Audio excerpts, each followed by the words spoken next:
So we're in here now, you know, in the second season, and actually we were held back by our production company last year from shooting. Sucked. But I'll do that in a second. But basically, what the stretch goals are dream time, and it's really, really, that's fun. Because you know you've got your goal, you know you're going to succeed, you know you're going to get your money. Which brings me to Kickstarter or Indiegogo, or which one should I choose? Right.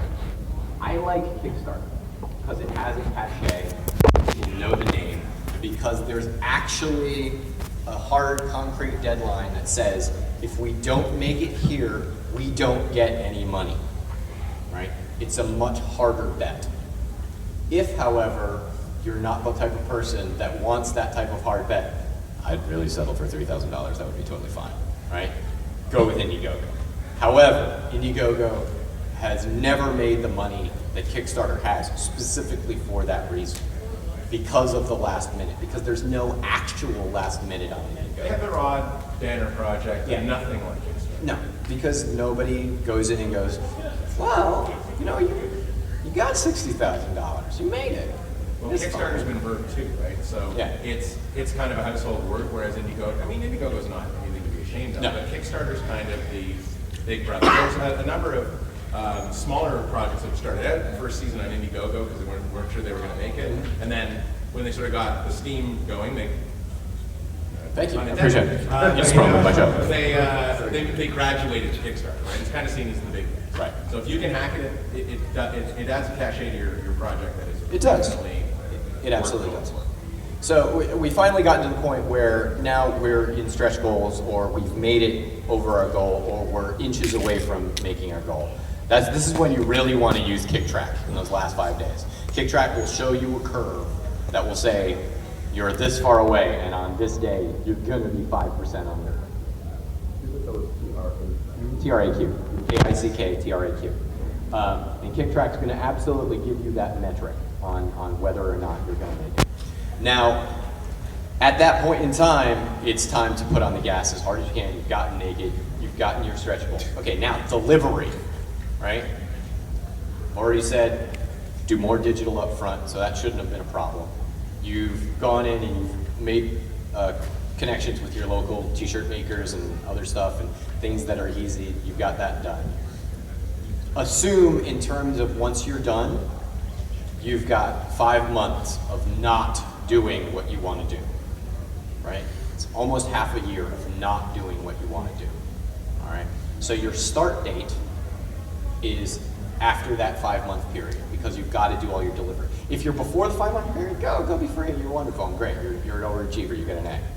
But if you don't, assume that 5-month period is pretty hard and fast in terms of making sure that you have to get your stuff out, you're going to get stuff back, you're going to have to get a P.O. box so that people don't have your home address. You know, you're going to make sure that these, and P.O. box is $20, it's really cheap, it's a great way to work off of your business name. And it brings me to the last part, which is basically when you should do your Kickstarter. Right? If you do your Kickstarter in the last part of the year, your Kickstarter has to be below $20,000, right? And this is what I learned the hard way. We did our Kickstarter in November, we finished it in December, and we made $150,000, which means that in 2012, with a week left in the year, I had $125,000 in profit. The federal government was looking at and going, oh, give us half, right? So I had to incorporate and shell up, do all of that nonsense at the very last second. And don't do that, that's not good. Well, you're also competing with people's Christmas budgets in that time period as well. And if somebody might put $50 towards their Kickstarter 6 months later. Right. Or, you know what, Jesus, competing with my Christmas gifts, I'll put in 10. That's exactly right, yeah.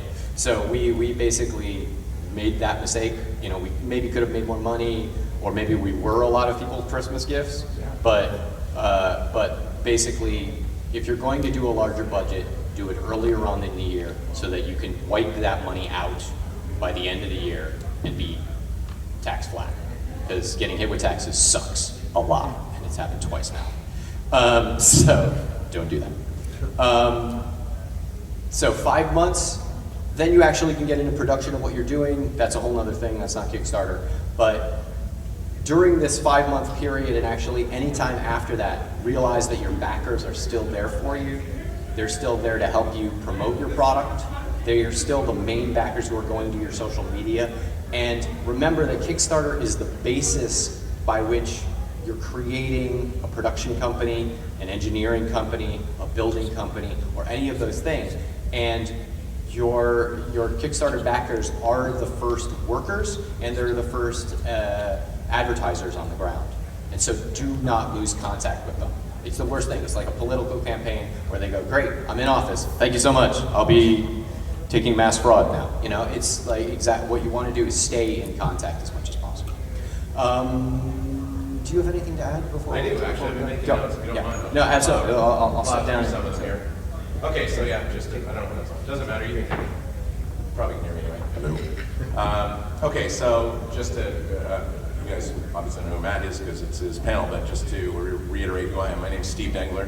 I started the foreign exchange website xe.com back in 1993, which has done rather well, and so the last few years I've just been really interested in crowdfunding and helping people out who have a dream and where it appeals to me. So I've taken a lot of top tier Kickstarter levels, and I've also been involved in the organization of some Kickstarters. Well, I didn't know much. Sorry, dude. So I'll get to that. I'll get to that in a second. So I've heard it said that Kickstarter is where you go to exchange fame for money, and that's not entirely untrue. The most effective Kickstarters that I've seen have had a conveyor belt lined up in advance. So Matt was talking about going and finding people you know that are well-known or famous, or if you have connections to those people. That's 100% correct. The most effective Kickstarters that I've seen have had a conveyor belt lined up. For example, I've been involved in a couple of Kickstarters with Brian Fargo in Exile, including Wasteland 2 and Torment Tides of Numenera. And especially for Torment's Tides of Numenera, there was a conveyor belt. I sort of gotten on Brian's radar with the first Kickstarter, and then we sort of approached it more cooperatively for the second one. I wouldn't say I was on his side of the fence, but I was involved anyway.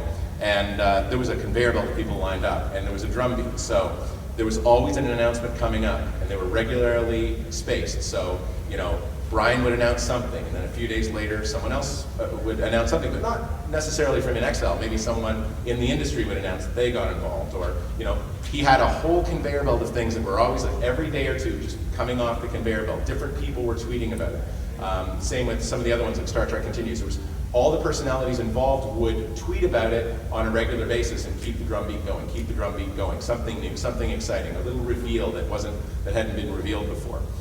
So if you have people you know that have any sort of public eye factor, loop them in, space them out a couple of days apart, and give little reveals about your project. Little reveals, keep the interest going. Always keep feeding your people with something. Yeah, okay, a lot of these I crossed off because you as I put them down, then you talked about them later. Okay, I want to go back to resonance though. People always ask me, why do you get involved with a project versus not? Well, sometimes it's as simple as I didn't know about it, as it is in this case, but a lot of it has to do with personal resonance. So for example, with Wasteland 2, why did I get involved at the top tier? Well, because I loved the original Wasteland when I was much younger. Okay, so then, I got to know Brian, and then I got involved with Torment.